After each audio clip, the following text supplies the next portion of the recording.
భక్తులారా, ముక్కోటి ఏకాదశి అంటే ఏంటి? ఆ ముక్కోటి ఏకాదశి పర్వదినం ఎలా వచ్చింది? ముక్కోటి దేవతలు వైకుంఠం ఎందుకు వచ్చారు?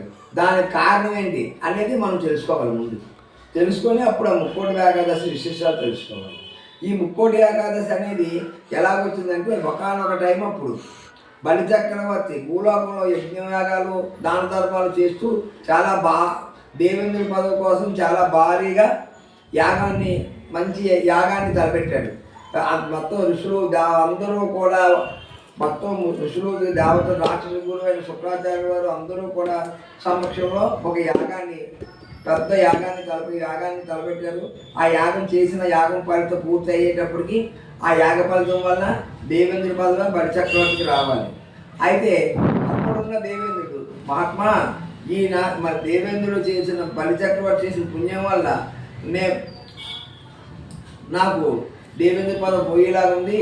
కాబట్టి ఈ మన్మంత్రం, ఒక్క మన్మంత్రం ఆయన ఎలాగోలాగా ఆపి వచ్చే మన్మంత్రానికి ఆయనకి బలిచక్రవర్తికి దేవేంద్ర పదం ఇవ్వండి అని చెప్పి ఆ శ్రీమన్నారాయణ్ణి అప్పుడున్న దేవేంద్రుడు ప్రార్థించేటప్పుడు ఆయన ప్రార్థన ప్రకారంగా వామనుల కింద తయారవి, చిన్న కుర్రోడి కింద తయారవి భూలోకం వచ్చి ఆ భూలోకంలోని బలిచక్రవర్తి యజ్ఞించేస్తున్న స్థలంలోకి వస్తాడు. ఆ కుర్రోడు చూసేటప్పటికి చూడముచ్చటగా ఉంటాడు. 64 కళ్ళతో ఉట్టి పడుతూ ఉంటాడు. ముచ్చటేస్తుంది. ఎంత బాగున్నాడు ఈ బాలుడు అని చెప్పి ఆ బాలుని దగ్గర తీసుకొని వచ్చి కూర్చోబెట్టుకున్న తర్వాత యాగం అంతా అవుతుంది. అదే సమయంలోనే, నాయనా నీకు యాగానికి ఏం కావాలో కోరుకోమంటాడు. అనేటప్పుడు నాకు 3 అడుగులు స్థలం ఈ మహారాజా, ఇంకేమీ అవసరం లేదు అంటాడు.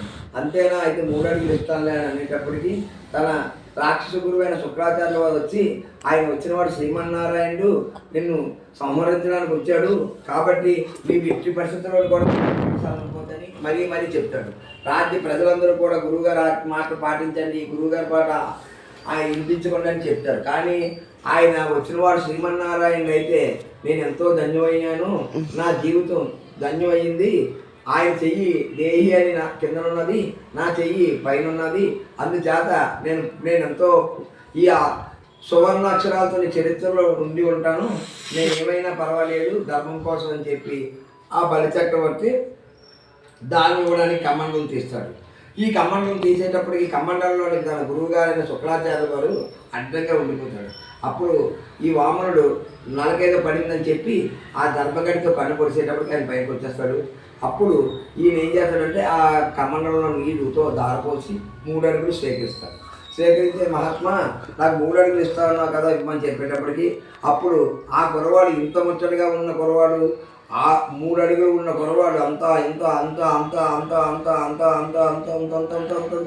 ఈ 14 లోకాలు కూడా దాటి అంత ఆకాశంలోకి పైకి వెళ్ళిపోతాడు. అప్పుడు ఆ ఆకాశంలోకి ఒక కాలు వేసేటప్పటికి బ్రహ్మదేవుడు నా తండ్రి పాదాలు కలిగే భాగ్యం నాకు కలిగింది అని చెప్పి ఆ బ్రహ్మ కాళ్ళు కడిగి తన కాలుతో నెత్తిమీద నీళ్ళు కడుక్కుంటాడు. బలిచక్రవర్తి, నీవు భూమి మీద ఒక్కాలం ఆకాశం మీద ఒక్కాడు వేశాను, నీ 3వ పాదం ఎక్కడేమంటావు నాయన అని అడుగుతాడు. మహాత్మా నా శిరస్సు ఇయ్యండి స్వామి, నేను ఎంతో ఆనందంగా స్వీకరిస్తాను మహాత్మా, నీ పాదం నా శిరస్సు మీద పడితే నా జీవితం ధన్యమవుతుందని చెప్పి ఆ బలిచక్రవర్తి శ్రీమన్నారాయణని ప్రార్థించేటప్పటికి ఆ ప్రార్థన ప్రకారంగా 3వ నేత్రం ఆయన ఆ పాదాన్ని 3వ పాదాన్ని ఆయన శిరస్సు మీద వేస్తాడు. వేసేటప్పటికి పాతాళలోకానికి వెళ్ళిపోతాడు. పాతాళలోకానికి వెళ్ళిపోయేటప్పటికి ఈ కథ అంతా కూడా మనందరికీ తెలిసిన విషయం. పాతాళలోకంలోకి వెళ్ళిపోయిన తర్వాత ఏమవుతుందంటే, బలి నీ భక్తికి నేను మెచ్చాను, నీ రాజ్యంలోని ప్రజలు, నీ గురువులు అందరూ కూడా దానం ఇవ్వద్దు అని అన్నా సరే నువ్వు దానాన్ని ఇచ్చి నీ జన్మ సిద్ధార్థం చేసుకున్నావు నాయన. కాబట్టి నీకు ఈ యొక్క పాతాళలోకంలోని ఈ మన్మంత్రం అంతా కూడా పాతాళలోకాన్ని పాటించు, వచ్చే మన్మంత్రానికి నీకు దేవేంద్ర పదవిని లభిస్తేటట్టు చేస్తాను అని చెప్పేటాడు. స్వామి మీ సెలవు స్వామి, మీ దయ, మీ కరుణా కటాక్ష కృప నా యందు ఉంటే చాలు స్వామి, మీరు ఇక్కడ ఉండిపోతే మిమ్మల్ని సేవించుకుంటూ మీ సేవ చేసుకుంటూ ఉంటాను స్వామి, నన్ను అనుగ్రహించండి అని చెప్పి ఆ బలిచక్రవర్తి శ్రీమన్నారాయణ ప్రార్థించేటప్పటికి ఆ శ్రీమన్నారాయణుడు అతని తాళ్ళని నీలమైపోయి, భక్త నీ యొక్క భక్తికి నేను లొంగిపోయాను, నేను కూడా నీ పాతాళలోకంలో ఉండిపోతానని చెప్పి ఉండిపోతాడు. ఆయన రోజు కూడా నిత్యం ఆ శ్రీమన్నారాయణ పూజ చేస్తూ సేవిస్తూ అలా ఉంటూ ఉంటాడు. ఇక్కడ వైకుంఠాన్ని లక్ష్మీదేవి నా భర్త కనపట్టలేదని భూహర్లోకం, తపోలోకం, సత్యలోకం అతల ఇతర తలాతల రసాతల వెళ్ళేటప్పటికి పాతాళ లోకంలోకి వెళ్ళేటప్పటికి పాతాళ లోకంలోకి నెరగడానికి వెళ్ళేటప్పటికి శ్రీమన్నారాయణ కనిపిస్తుంది. అమ్మా లక్ష్మీదేవి, నీ భర్త పాతాళ లోకంలో బలిచక్రవర్తి కొలువులో ఉన్నాడు తల్లి, నువ్వు వెళ్ళమని చెప్పేటప్పటికి అప్పుడు బలిచక్రవర్తి కొలువులోకి లక్ష్మీదేవి వెళ్తుంది. అన్నయ్య, అందరి పూజలు అందుకొని అందరినీ తరించేవాడు శ్రీమన్నారాయణుడు, ఆ మహాత్ముని నీ ఒక్కడు బంధించడం భావ్యం కాదంటది. అమ్మా నేను బంధించడం తల్లి, ఆయన సేవ చేసుకొని నేను జీవిస్తున్నాను, నీవు ఎలా చెప్తే అలా వింటాను తల్లి అని చెప్పాడు. అయితే అన్నయ్య 4 నెలలు నీ పాతాళ లోకంలో ఉంచుకో, 8 నెలలు వైకుంఠంలో ఉంటాడు స్వామి అని చెప్పింది. అలాగేనమ్మా అని చెప్పి నా జన్మ చరితార్థం అయింది అని చెప్పి ఎంతో పొంగిపోతాడు. పొంగిపోయేటానికి 4 నెలలు కూడా చాతుర్మాస దీక్ష అని ప్రసిద్ధి చెందుతుంది అని చెప్పి లక్ష్మీదేవి వరం ఇస్తుంది. ఈ చాతుర్మాస దీక్ష ఎవరైతే చేస్తారో వాళ్ళ ఇంట్లో నేను నివసిస్తాను అని చెప్పి లక్ష్మీనారాయణ ఇద్దరు కూడా వరం తీసుకుంటారు. తీసుకున్న తర్వాత చాతుర్మాస దీక్ష అయిపోయిన తర్వాత కార్తీక మాసంలోని ద్వాదశి నాడు వైకుంఠం వెళ్తాడు మహావిష్ణువు. ఆషాఢ మాసంలో ఏకాదశి నుంచి కార్తీక మాసంలో ద్వాదశి వరకు వచ్చేదాన్ని చాతుర్మాస దీక్ష అంటారు. ఈ చాతుర్మాస దీక్షలో అప్పుడు వైకుంఠ మహావిష్ణువు వెళ్తాడు. ఈ మహావిష్ణువు వైకుంఠం వెళ్ళేటప్పటికి మొట్టమొదటిసారిగా నారదుడు వస్తాడు. వస్తే నారద, నేను ఈ 2 నెలలు కూడా మాసర మాసం పుష్యమాసం కూడా నేను నా భార్యతో ఏకాంతంగా ఉంటాను, కాబట్టి మీరు ఎవ్వరికి కూడా చెప్పకు, పుష్యమాసంలో వచ్చే ఏకాదశి నాడు నేను నా భార్యతో కలుస్తానని చెప్పుకుంటాడు. అప్పుడు అలాగే స్వామి అని చెప్పి ఆయన ఆ పుష్యమాసంలో వచ్చి ఏకాదశి నాటికి మహావిష్ణువు మీ అందరికీ దర్శన భాగం ఇస్తాడట అని చెప్పి అందరూ కూడా అనుకుంటారు. అనుకొని మహావిష్ణువు ఎప్పుడైతే పుష్యమాసంలో ఏకాదశి వచ్చిందో ఆ ఏకాదశికి అప్పుడు మహాత్ముడు ఏం చేస్తాడంటే ఆ యొక్క ఏకాదశికి వైకుంఠం వస్తాడు.